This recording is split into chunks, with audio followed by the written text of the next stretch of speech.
Nggak tahu, tanya saya. Halo teman-teman, selamat datang kembali di channel YouTube yang masih kecil, mungil dan mengemaskan ini. Apalagi kalau bukan Tak ID. Apa kabar kalian semua seluruh? Muko-muko podo apik, brother. Seperti hari-hari biasanya, admin Tak ID telah menyiapkan sebuah alur cerita film yang semoga saja bisa membuat hari Anda sedikit lebih bercolor. Kali ini film action yang saya bawakan. Kali ini film requestan subscriber, yaitu adalah film action berjudul John Wick. Singkat cerita, film ini menceritakan aksi balas dendam seorang pensiunan pembunuh bayaran paling ditakuti di masanya. Aksi itu dipicu karena nonton aja alurnya. Wis rasa kakek jangkem, langsung kita ke alur cerita filmnya. Takispor.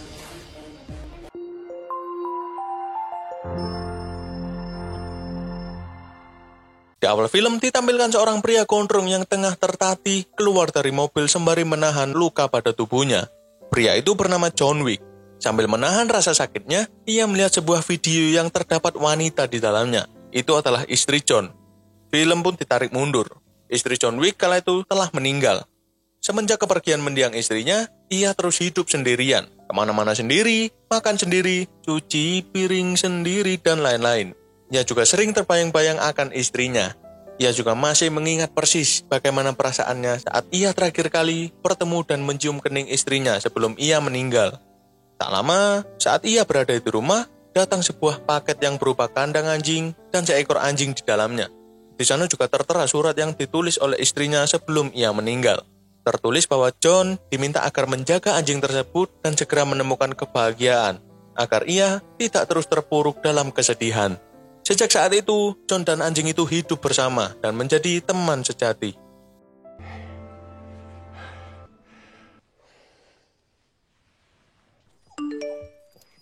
I'm up.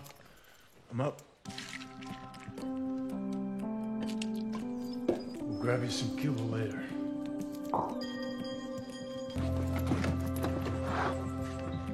Suatu hari, saat John dan anjingnya tengah mengisi bensin mobil masalnya di sebuah SPBU, tampak seorang pemuda yang memuji mobil John.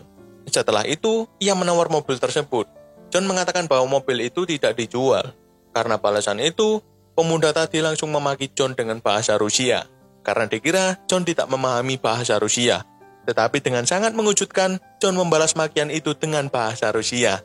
Pemuda tersebut tidak terima karena dimaki oleh seorang bapak-bapak tua. Untungnya ada kawannya yang menahannya. Beautiful car. Thanks. How much? Excuse me. She's not for sale. Вы всего сука яйца. А у этой, сука, нет. Khif kudesha. Pada malam itu juga, tampak anjing John gelisah karena merasa ada orang lain yang memasuki rumah mereka. John juga mengikuti kemana anjing itu pergi. Saat sampai di lantai bawah, tampak 3 orang pemuda sudah berada di sana dan salah seorang langsung memukul kepala belakang John. Di sana, John dipukuli dan mereka juga membunuh anjing John. Saat itu, John mengetahui bahwa orang itu adalah orang yang ia temui di SPBU tadi siang. Saat itulah di mana titik balik John akhirnya memilih kembali ke dunia gelap, yaitu menjadi pembunuh bayaran lagi seperti dahulu. Dan julukannya Baba Yaga kembali ke arena pertempuran. Keesokan harinya, pemuda itu membawa mobil curiannya ke sebuah tempat. Di sana, ia bertemu dengan Aurelio. Anak itu berencana membuat surat baru untuk mobil itu. Aurelio sempat bertanya, dari mana ia dapatkan mobil itu. Tetapi anak itu malah membentaknya.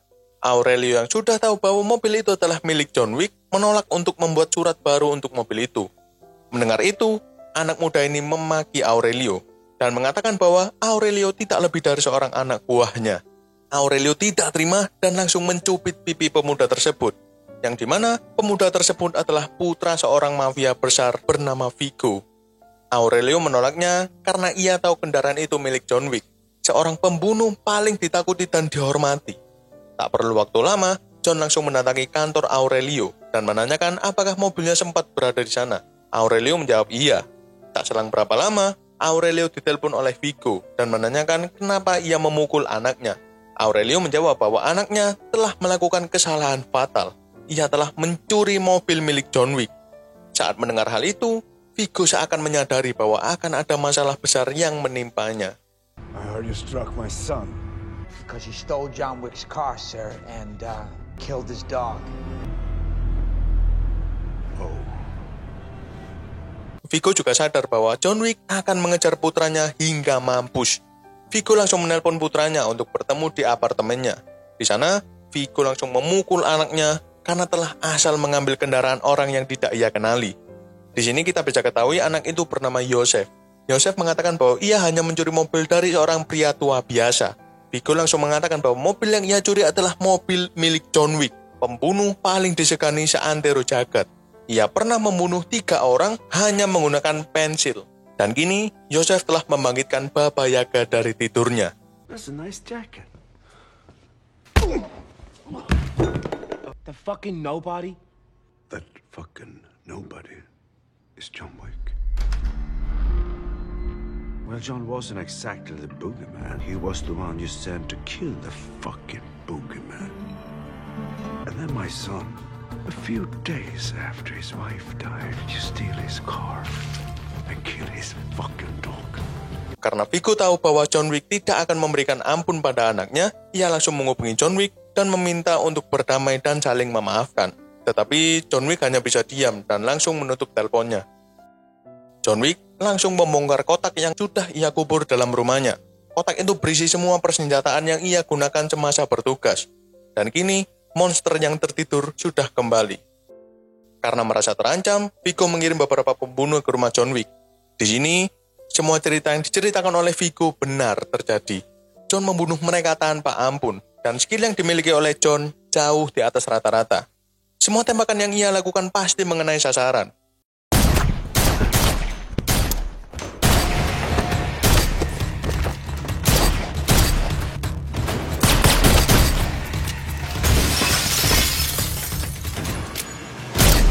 Tak selang berapa lama, polisi datang ke kediamannya karena banyak laporan kebisingan dari tetangga-tetangganya. Saat polisi melihat ke dalam, ada sebuah mayat di rumah John. Alih-alih menangkap John, polisi malah bertanya, "Apakah kamu sudah kembali bertugas?" John mengatakan bahwa ia hanya sedang membereskan beberapa masalah. Mendengar hal itu, polisi itu langsung pamit pergi meninggalkan John. Sangat luar biasa koneksi yang dimiliki oleh John ini. Karena Vigo menyadari bahwa tidak ada dari mereka yang dapat menghabisi John, Vigo akhirnya meminta Marcus, kawan dekat John, untuk menghabisinya. Setelah melakukan tindakan itu, John langsung pergi ke sebuah hotel bernama The Continental, hotel khusus bagi para pembunuh bayaran. Di sana ada sebuah peraturan yang menuliskan bahwa di sana tidak diperbolehkan adanya tindakan pembunuhan saat berada di dalam hotel. Tampak banyak pembunuh bayaran tengah bersantai di sana. Banyak juga yang menyapa John karena sudah lama tidak bertemu dengannya. Vigo pun mengetahui bahwa John kini berada di The Continental dan langsung menyewa seorang pembunuh untuk membunuh John saat berada di sana. Imbalannya, Vigo akan membayarnya 2 kali lipat. Kita berpindah ke John. John mengetahui bahwa Joseph berada di sebuah bar milik ayahnya dan tengah berenang manja dengan para wanita baik-baik.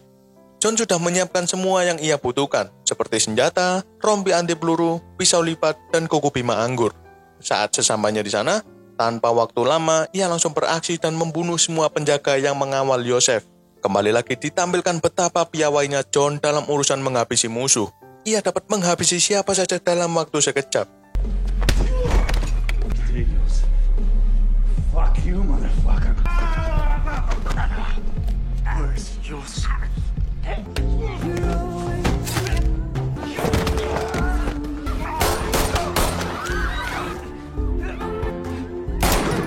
Melihat John yang tanpa rasa takut membunuh semua anak buahnya, membuat Joseph gemetar dan langsung melarikan diri. Otomatis John mengejarnya. Tetapi saat tengah-tengah pengejaran, John tidak sengaja tertembak oleh musuh. Untungnya rompi anti pelurunya berhasil menyelamatkan nyawanya. John sempat kewalahan saat melawan seorang pemimpin pengawal di sana. Skill yang ia miliki hampir menyerupai John. Untung saja, John selamat saat dilempar dari atas dan berhasil melarikan diri. Di sini, The Continental tidak asal-asalan diberi julukan hotel untuk pembunuh bayaran, karena di sana juga sudah disediakan dokter untuk mengobati luka yang dialami oleh para pembunuh bayaran di sana. Saat sedang beristirahat, Marcus yang berniat membunuh John malah membantunya dengan cara menembak asal agar John terbangun. Hal itu dilakukan karena di sana sudah ada Perkin yang berusaha melanggar peraturan dengan cara mencoba membunuh John di dalam kamar hotelnya. Untungnya, di sana John berhasil mengalahkan Perkin. John menanyakan di mana keberadaan Joseph. ia tidak dapat mengetahui di mana Joseph sekarang. Tetapi John mendapatkan informasi lokasi di mana Viggo meletakkan semua hartanya. Ternyata selama ini Viggo menggunakan gereja sebagai kedok tempat penyimpanan hartanya. John langsung mendatangi tempat itu dan membunuh semua penjaga yang ada di sana.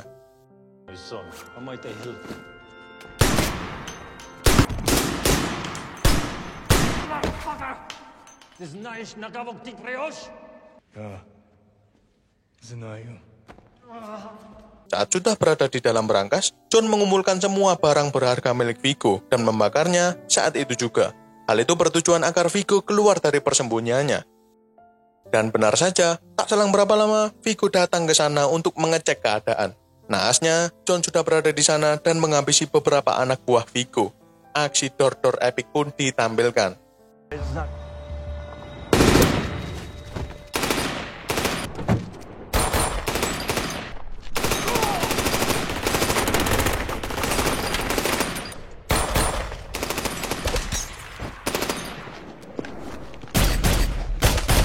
Tetapi itu semua mendadak berhenti saat John ditabrak oleh sebuah mobil yang membuatnya terpental dan pingsan. Saat sadar, ia sudah berada di dalam sebuah ruangan dan terikat di sebuah kursi. Di sini Viggo mengatakan bahwa ia kecewa dengan perbuatan yang John lakukan, yaitu membakar semua uangnya. Saat Viggo menyuruh anak buahnya membunuhnya, tak disangka ada Marcus di sana yang menolongnya dengan cara menembak salah seorang anak buah Viggo dengan sniper.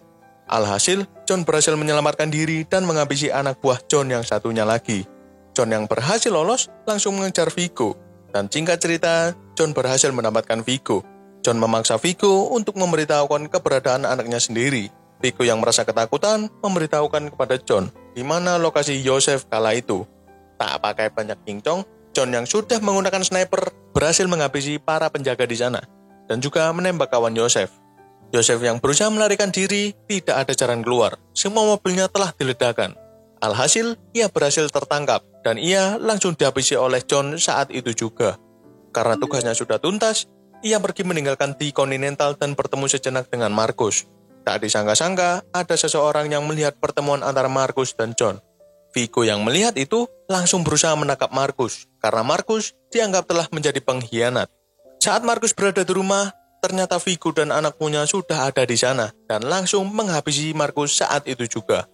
John yang mendengar kabar itu langsung kembali ke rumah Marcus. Tetapi sayang, Marcus sudah ditemukan tidak bernyawa. Di waktu yang bersamaan, Perkin dihabisi di Hotel The Continental karena ia dianggap telah melanggar peraturan di sana, yaitu mencoba membunuh John kala itu. Pemilik hotel memberitahukan keberadaan Viggo. Viggo hendak kabur menggunakan helikopter. Tetapi John yang mendapatkan kabar berhasil menggagalkannya.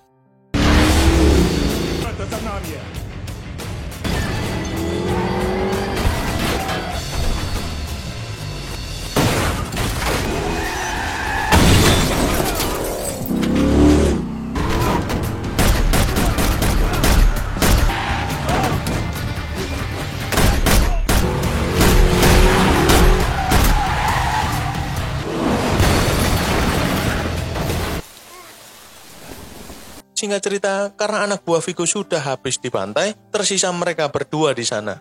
Viggo menantang John untuk menuntaskan ini dengan tangan kosong. John menyetujui dan baku tumbuk pun terjadi. No more guns, dog. No more bullets. Just you and me, John.